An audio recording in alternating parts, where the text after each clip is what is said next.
दोस्तों आज मैं एक्सप्लेन करने वाला हूँ एक ऐसी मूवी को जिसने मेरी तो फाड़ ही दी। क्या पता मैं आपकी फाड़ने में भी कामयाब हो जाऊं। इस फिल्म को बनाने वाले डायरेक्टर और राइटर को मेरे जैसे नल्ले आदमी का सैल्यूट। कहानी की शुरुआत आज से उस समय से होती है जब इंसान पूरी तरह से विकसित नहीं हुआ था और वो अभी भी गुफाओं में रहा करता था। हम एक कबीले को देखते हैं जिसमें सभी बहुत ही शक्तिशाली आदमी रहते थे, लेकिन इनमें से झोंगा नाम का एक आदमी बहुत ही कमजोर था जिसे हर कोई डरा दिया करता था। वहीं कबीले का सरदार टोंडा इन सभी से ज्यादा ताकतवर था और उससे पूरा कबीला डरता था। अब कबीले के लोग सुबह होते ही खाना ढूंढने चले जाते और खाना मिलने के बाद अपनी अपनी गुफा में आ जाते। वहीं झोंगा भी खाना ढूंढ रहा था और खाना ढूंढते ढूंढते वो एक आदमखोर पेड़ के पास पहुंच गया। ये तो उसकी किस्मत अच्छी थी कि पेड़ का पेट भरा हुआ था, इसलिए वो झोंगा को जिंदा छोड़ देता है। उधर कबीले वाले दिन भर खाना ढूंढते हैं, लेकिन आज किसी के हाथ कुछ नहीं लगता, इसलिए वो सभी लोग अपनी गुफा में वापस आ जाते हैं। हम देखते हैं कि इस गुफा में कई खूबसूरत लड़कियां भी रहती थीं, लेकिन इनमें सबसे ज्यादा खूबसूरत लाना थी।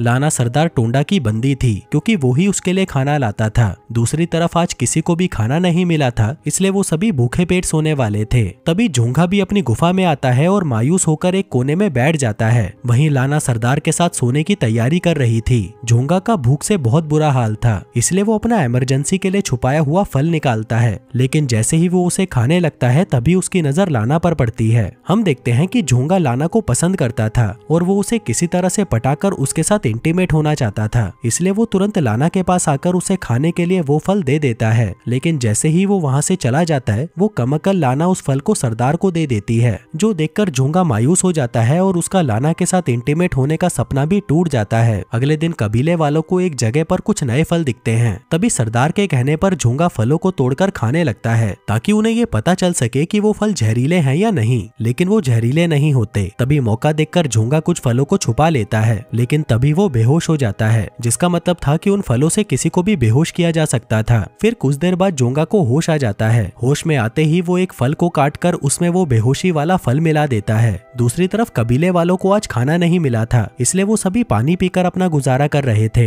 उधर झोंगा फिर से लाना के पास जाकर उसे वो फल खाने को देता है, क्योंकि उसे भरोसा था कि लाना वो फल सरदार को दे देगी और जब सरदार फल खाकर बेहोश हो जाएगा तब वो लाना के साथ खूब मजे करेगा। वहीं लाना सरदार को वो फल दे देती है, लेकिन इस बार सरदार उस फल को थोड़ा सा ही खाता है और बाकी का लाना को दे देता है। थोड़ी देर बाद रात हो जाती है और वहीं फल खाकर लाना और सरदार बेहोश हो चुके थे। तभी झोंगा लाना के पास आकर उसे जगाने की कोशिश करता है, क्योंकि उसे ये पता नहीं था कि सरदार के साथ साथ लाना ने भी वो फल खाया है। तभी झोंगा उसके साथ इंटीमेट होने की कोशिश करता है, लेकिन वो ऐसा नहीं कर पाता। फिर लास्ट में थक हार कर वो लाना के पास ही सो जाता है। अगली सुबह जैसे ही सरदार की आंख खुलती है तो वह झोंगा को लाना के पास सोया हुआ पाता है, जो देखकर वो गुस्सा हो जाता है और उसे मारने के लिए उसके पीछे भागता है। वो उसे पकड़ने की पूरी कोशिश करता है, लेकिन झोंगा किसी तरह से बच निकलता है। आगे थोड़ा दूर जाने के बाद झोंगा को उसका दोस्त टोपा मिलता है। टोपा किसी भी कबीले का हिस्सा नहीं था, लेकिन कभी कभी वो अपने दोस्त झोंगा से मिलने आया जाया करता था। आगे वो दोनों दोस्त मिलकर खाना ढूंढने लगते हैं और खाना ढूंढते ढूंढते वो एक दलदल के पास आ जाते हैं। इसी दलदल की दूसरी तरफ एक अंधा आदमी और उसकी बेटी घूम रही थी। वो लोग भी यहाँ पर खाना ढूंढने आए थे।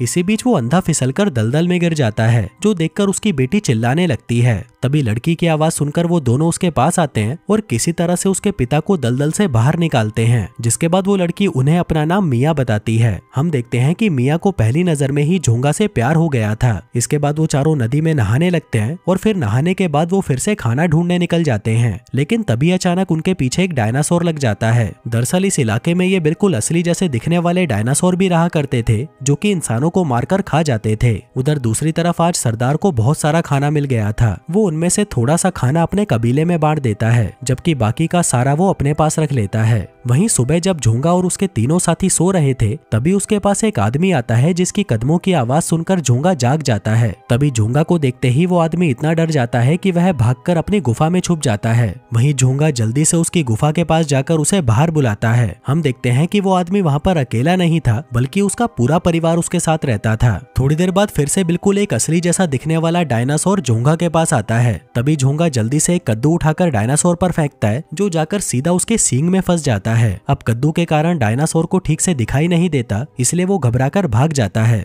वहीं सभी लोग झोंगा की बहादुरी देखकर उसकी खूब तारीफ करते हैं। फिर रात होते ही बारिश शुरू हो जाती है। झोंगा और उसके ग्रुप के पास रहने के लिए कोई जगह नहीं थी, इसलिए बारिश से बचने के लिए वो लोग कोई जगह ढूंढने लगते हैं। तभी वहाँ उन्हें एक बड़ा सा पेड़ नजर आता है और वो सभी उस पेड़ के अंदर छुप जाते हैं। हम देखते हैं कि बारिश बहुत तेज हो रही थी, जिसके साथ ही बिजली भी कड़क रही थी। तभी एक पेड़ पर बिजली गिरती है और उस पेड़ पर आग लग जाती है। अब झोंगा और उसके साथियों ने आज पहली बार आग देखी थी, जिसके बाद वो सभी उस आग के पास बैठकर गर्मी लेने लगते हैं और आग की गर्माहट उन्हें काफी अच्छी लगती है। वहीं दूर से इन्हें कुछ और लोग भी देख रहे थे। तभी वो लोग झोंगा के पास आते हैं और उसे अपने बारे में बताते हैं। टोपा की तरह इन लोगों का भी कोई कबीला नहीं था, इसलिए ये लोग अब झोंगा के साथ जुड़ना चाहते थे। वहीं झोंगा भी सबका स्वागत करता है और उन सभी को अपने कबीले में शामिल कर लेता है। इसके बाद सभी लोग आग के पास बैठकर मांस पकाने लगते हैं। इन लोगों ने आज पहली बार मांस को पकाकर खाया था, इसलिए सभी को वह बहुत अच्छा लगता है। इतना स्वादिष्ट मांस खाकर ये लोग इतने खुश हो जाते हैं कि खुशी के मारे नाचने लगते हैं। फिर अगली सुबह झोंगा सबसे पहले जागता है, जबकि कबीले के सभी लोग सो रहे थे। आगे जब झोंगा एक पेड़ के आगे हल्का होने लगता है, तभी उसकी नजर एक बिल्कुल ही असली जैसे दिखने वाले डायनासोर पर जाती है। झोंगा जल्दी से जाकर अपने कबीले वालों को जगाता है, जिसके बाद वो सभी लोग पेड़ के बीच में छुप जाते हैं। वो डायनासोर यहाँ पर खाना ढूंढने आया था, लेकिन उसे कोई भी इंसान नजर नहीं आता। तभी उसका पैर जलती हुई लकड़ियों पर पड़ता है, जिससे वह जल जाता है और डरकर भाग जाता है। उधर झोंगा ने ये सब कुछ देख लिया था और वह समझ चुका था कि इस आग की मदद से वो लोग खतरों का सामना भी कर सकते हैं। थोड़ी देर बाद सरदार टोंडा का कबीला भी झोंगा के कबीले के पास पहुंच जाता है। झोंगा को देखते ही सरदार गुस्से में आ जाता है। वो उसे पकड़कर मारना चाहता था, लेकिन झोंगा के पास आग थी, जिसे देखकर सरदार का कबीला डर जाता है। वो लोग आग की वजह से उनसे लड़ तो नहीं पाते, लेकिन वो कुछ जलती हुई लकड़ियां लेकर वहां से भाग जाते हैं। जल्दी ही वो लोग आग को लेकर अपनी गुफा में आ जाते हैं। वहीं लाना भी आग देखकर हैरान थी। तभी कबीले का एक आदमी सबको बताता है कि आग बहुत ही खतरनाक है और ये किसी को भी जला सकती है। उधर दूसरी तरफ झोंगा का कबीला खाना ढूंढ रहा था, लेकिन इसी बीच उन्हें एक डायनासोर देख लेता है और वो भी उनके पीछे पीछे आने लगता है। वहीं सभी लोगों की नजर डायनासोर पर पड़ जाती है, जिसको देखकर वो सभी डर जाते हैं। तभी भागते हुए झोंगा के हाथ वो लाल फल लग जाते हैं और वो उन फलों को डायनासोर को खिला देता है, जिसको खाते ही वो डायनासोर बेहोश हो जाता है। थोड़ी देर बाद झोंगा का कबीला नदी तक पहुंच जाता है। वहीं नदी में सरदार का कबीला नहा रहा था।